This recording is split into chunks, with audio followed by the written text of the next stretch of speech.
Crystal Dynamics, remove Zip from the series and my soul is yours. Holy shit, I'll never financially recover from this. Of course, when Persona is brought up, the topic almost always leads to people asking who your favorite girl is, with it eventually devolving into people arguing why your choice is wrong. I think that argument is stupid. There is no such thing as a bad girl in Persona. There are some I'm not as interested in, like, oh yeah, but if you like her, I totally get it. Just not my cup of tea. Unless you're playing Persona 3, where there are literally no wrong options and every girl there is perfect in their own special way. Makoto Niijima is a character I fell in love with from the moment she was introduced. Something Persona games need to do more is introduce a character, more specifically a party member, before their respective dungeon comes up.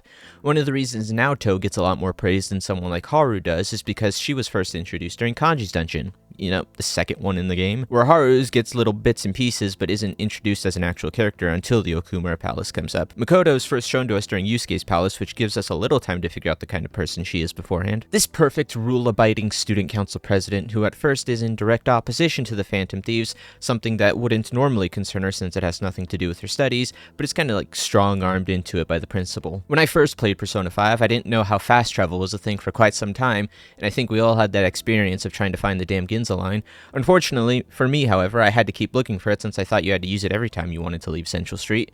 Walking around the school because I was lost only to find Makoto tailing me in the silliest way imaginable was a fun thing to do with her. Makoto is a very book-smart girl, but that's just it. Only book-smart. Anything outside of her general studies and the basic laws of society, she's pretty inept in. Of course she'd be bad at tailing you, and when her art comes up, it makes sense how she ended up getting blackmailed by Kaneshiro. Makoto, up to this point, has had a very sheltered view of reality, so when someone like Kaneshiro comes along who doesn't play by society's rules, she messes up and gets herself and the Phantom Thieves in trouble, because before the concept of someone like Kaneshiro never existed to her. Her reasons for being a Phantom Thief are also the most interesting to me. I don't think any of them are bad, let me just say that, but I think I like Makoto's the most. Makoto's goal is to break out of a life path someone else has set up for her and choose her own direction that makes her satisfied. This is something that comes up in her Confidant a few times, and don't worry, I'll talk about her social link because I know some people are divided on that. Lastly, on a general overview of the character, I think her Phantom Thief alter ego is my favorite of the group. Everyone in the Phantom Thieves more or less acts like the same person, which is to be expected, but Makoto truly feels like she's tapping into her rebellious side when she goes full queen mode. Makoto is usually the perfect student council president who can do no wrong, but when she's in queen mode, she acts like a rough and tumble biker girl who's the exact opposite of who she usually is, and I really like that aspect of her. It's very easy to gravitate towards a character if they're useful a lot in gameplay. Morgana as the support character is nice and all, but to be honest, he kind of becomes obsolete when Makoto shows up.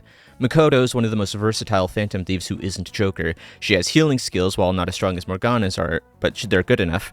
Her defense buffs combined with her healing skills make her very useful at keeping the team alive, and having access to the power of fucking nukes makes her very useful damage-wise. I like to top it all off with giving her the Ring of Wrath to make a true support offense character, essentially turning her into a fucking paladin. She's like a jack of all trades, she always has some use in every scenario, and when she joins the team it's not negotiable, she becomes a permanent party member, because despite being called useless at the start, is easily the strongest party member in my opinion. If I had to put her confidant skills on a tier list, I'd probably put her somewhere in the mid-tiers. Basic party skills like follow-up, recovery, and protect obviously make her essential if you're going to use her a lot, and shadow factorization is a skill that I would describe as useful but not essential. It tells you if an attack will be resisted, nullified, or absorbed by an enemy without having to analyze them. Nothing like Ryuji's insta-kill or just Chihaya in general, but it is convenient and nice to have. There is also Shadow Calculus, which just lets you see the skills enemies have as well as their potential drops, but I don't think I've ever paid attention to the bottom half of the Analyze screen, so it's a fairly useless skill, at least to me. And in case she wasn't powerful enough with her nukes and healing, she also has what is probably some of the strongest gear in the game, giving her insane stat boosts that even allow her to go past 99 in the event you even manage to get that far. Even if you don't like Makoto as a character, which is unfathomable and not worth considering, you still might end up using her solely because she's a strong party member, which is always a good feeling when Best Girl isn't a trash party member, but you use them anyway because you like their character. None of that here, Makoto's a perfect 10 on all fronts. Now, you'll probably think that because Makoto is my favorite character, that I'll just absolutely cream my jorts over her confidant without acknowledging any flaws in it, right? Well, you're dead wrong. Even I'm not blinded by my love. I'm fully capable of recognizing that Makoto's social link is far from the best one in the game. Despite that, I don't think it is nearly as bad as some passionate weirdos make it out to be. Her confidant starts with her telling Joker that she's come to realize just how ignorant she is to the world and wants your help expanding her horizons, as she puts it. It's a direction that makes sense because we know that while Makoto is a smart person, she's very uneducated to most things outside of her studies. The first rank has Joker taking Makoto to an arcade to see how other students spend time after school, and we get to see Makoto Makoto play some video games. Then in rank 3 we meet Aiko, a girl Makoto will come to befriend and the person half this social link is based around. Now look, I understand the criticism that Makoto's confidant focuses maybe a little too hard on Aiko and don't get enough of Makoto herself. I completely agree. It also doesn't help you need max freaking charm, which might cause you to delay it until mid to end game depending on what you prioritize.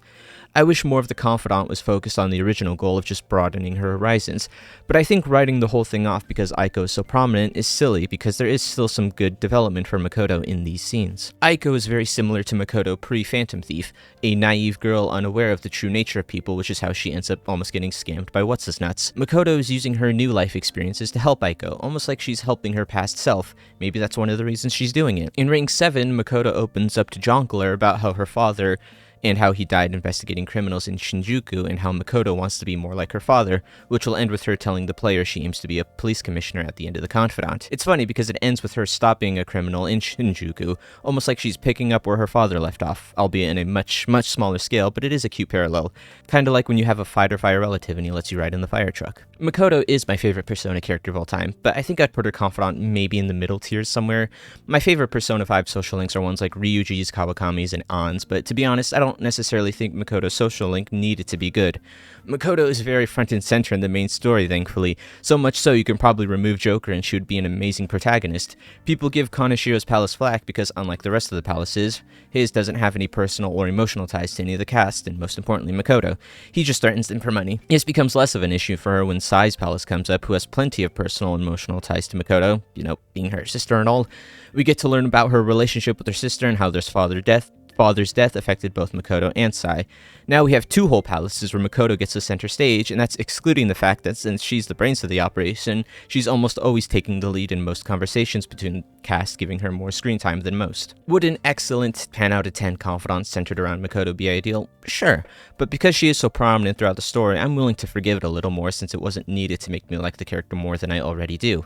I already loved her by her first appearance and that never changed. Her social link just made me like her a tiny bit more and in my opinion never really took away anything from her. It developed her sufficiently enough for me to build an even better connection with her and I'm more than satisfied. So now I want to move on to other things I like about Makoto because I have yet to pour all of my feelings out for her yet. One of the things that instantly got me interested in Makoto is her VA. People like to clown on English dubs, and I get that sometimes. There have been some super cringy acting in the anime dub scene, and Persona 5 are no strangers to that. You bastard! With that being said, however, I think Makoto's VA is very good and definitely helped my enjoyment of the character. Makoto is voiced by Kara Millet, who also so happens to voice my favorite Vault Hunter in the entire Borderlands franchise, Gage. Bitch ass! I don't know anything about her, and I prefer to keep it that way. I treat actors and voice actors the same way I treat VTubers. I'm not at all interested in the person underneath. I'm a fan of your work, and I just want to leave it at that. If I did research on all of the actors I liked and found out they're like communists or something, I know I would subconsciously tie that to the characters I like and end up hating them. That's why the only reason I even use social media anymore is to keep updated on games I like and porn. Back on the topic of Kara Millet though, can we talk about just how perfect her track record she has? Even Asuna from SAO, she's easily the least worst character in that show, and that's worthy of some praise. As far as I know, she's never played a bad character. Okay, as I was writing this, I realized that was a slight lie. She has played one extremely bad character, but hey, a 99% is still passing with flying colors, so it's not a big deal. God, I fucking hate Ilya. One of the last things I wanted to mention, because given my track record of uploads, it should be a given I talk about this, but how about that Haru X Makoto, huh? Isn't that pretty neat? It is a cute ship and does make sense to a certain degree. Persona games have always had these dynamics where certain team members are closer to others, like Kanji and Naoto, Mitsuru and Akihiko, Futaba and Yusuke, and so on and so forth.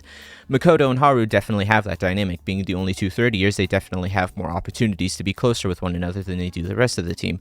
Though we don't get to see most of that, it's certainly fun to think about. With all that said though, I can't in good conscience support this ship. Don't get me wrong, I get it, it's a cute ship and all, but also Makoto loves Joker and Joker is me. I hope I did a good job at conveying just how much I love Makoto, and if I didn't, fuck you, I don't know you an explanation. The only reason I'm even still on this mortal plane to begin with is the vain hope that one day I encounter a woman even slightly reminiscent of Makoto, and until that day comes, I can't die just yet, and if I never do, well, hey, at least I tried. You should like and subscribe if you have big pee-pee, and before I leave, I wanted to end this with the biggest, most important reason I love Makoto Niijima so much. And that's by the end of the game, or at the absolute least by the events of Strikers, Makoto Niijima is 18 years old, so I don't have to feel bad about jerking my penis. Whoa!